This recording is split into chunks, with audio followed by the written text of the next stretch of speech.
Yeah, hello and welcome to another update video about AVAX. AVAX consolidates or is consolidating between support and resistance. Therefore, it's a bit in no man's land, I have to say.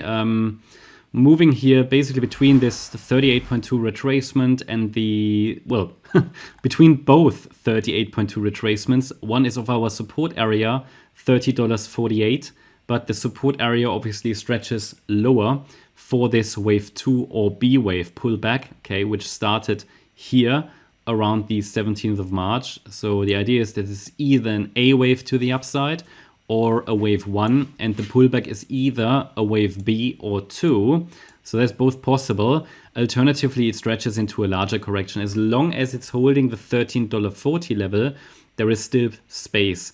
As I mentioned before, it's often the case that such a wave 2 or B finishes in the region of a previous wave 4 of lower degree. One lesser degree, at least it provides some additional support. But if this level fails around $27.50, which is this previous wave 4, it might go to one lesser degree even, which is down here. It seems also like a small wave 4. Around the $20 mark, okay?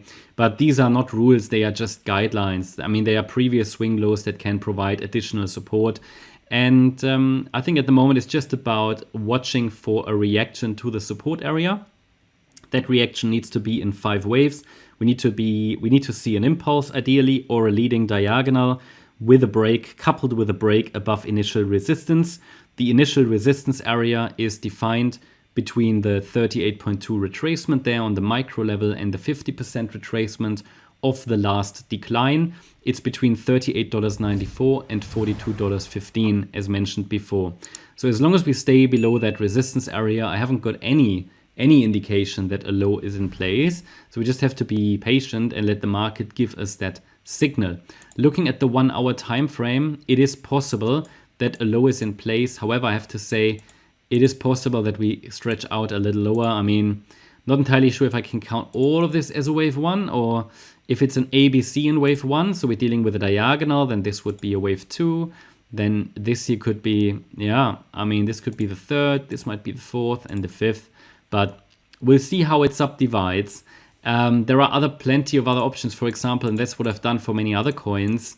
I've labeled that as a WXY, and then this is an ABC, and due to the 3-wave nature, this kind of makes sense. Maybe we should do that here as well.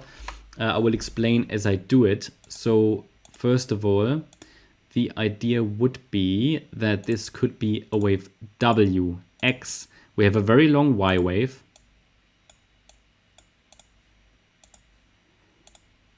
So the reason I do that is because this move down looks like a very clear 3-wave move. It doesn't look like a 1-2-1-2 setup.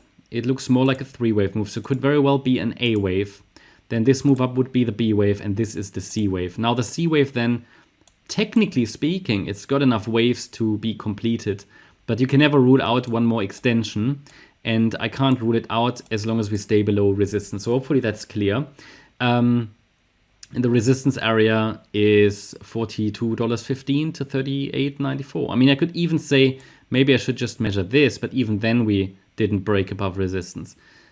So it's a bit depending on how I count this, you know. Either way, I prefer to give it a bit more space. It's more like we have a rally into resistance, but nothing that broke resistance, and the rally is also pretty clearly actually a 3-wave move. I would have difficulties to count that as 5 waves. It looks more like a WXY structure, or even an ABC, for example. Show you that. A, B, C. And the C wave seems like 5 waves, right? I mean, you can see them. 1, 2, 3, 4, 5. So it is what it is. I can't make 5. I can't create 5. It's a 3-wave move. Therefore, it appears likely that one more low happens. At least this is what the microstructure allows for as interpretation. And then I would have to assume that we had a small 1, 2, 3, 4, 5. And this C wave seems to be an ending diagonal. Okay, so that's all I can offer at the moment. And of course, microstructures are to a degree unpredictable or not very trustworthy, but we have to use a combination of resistance, which isn't broken, and checking the structure. I mean, it's a 3-up. Okay, it's a 3-up. And that doesn't mean it couldn't go higher. It absolutely could, because consider the red count. In the red count, the rally would be an A wave. Then we get a B wave pullback at some point, and the C wave rally of a larger B wave. So if it's a B wave rally, yeah, I mean, it can always rally correctively, but then there is not really a setup either unless the A wave is in 5 waves, and it doesn't seem to be. So it's something I would say maybe don't touch it until we have a bit of clarity. It's obviously up to you. Surely we dipped into support, but we are still far away from the $13.40 level. So if you scale into support, positions should be tiny really, because it can still drop further. That's my update about AVAX. Hope you liked the update. If you did, please hit the like button, leave a comment and subscribe. And if you really like the content, then please check out the channel membership. Also, make sure that you follow us on Instagram and Twitter for additional content. Thanks a lot for watching. Bye-bye.